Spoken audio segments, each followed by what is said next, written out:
लोकसभेप्रमाणेच महाविकास आघाडी विधानसभेला सामोरी जाणार, विधानसभा निवडणुका संयुक्तरित्या लढवणार। पत्रकार परिषदेत उद्धव ठाकरे, शरद पवार, पृथ्वीराज चव्हाणांची माहिती।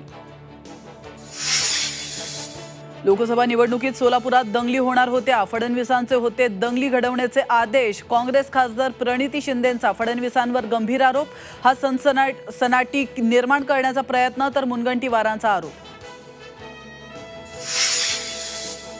सांगली लोकसभेतील सोसाव्या लागलेल्या त्रासाचे उत्तर लवकरच जाहीर सभेतून देणार, विश्वजित कदमांचा इशारा। निवडणुकीत खडे टाकण्याचे काम केलं, त्यांना लोकांनी खड्यासारखं बाजूला केलं, जयंत पाटलांवर रोग असल्याची चर्चा।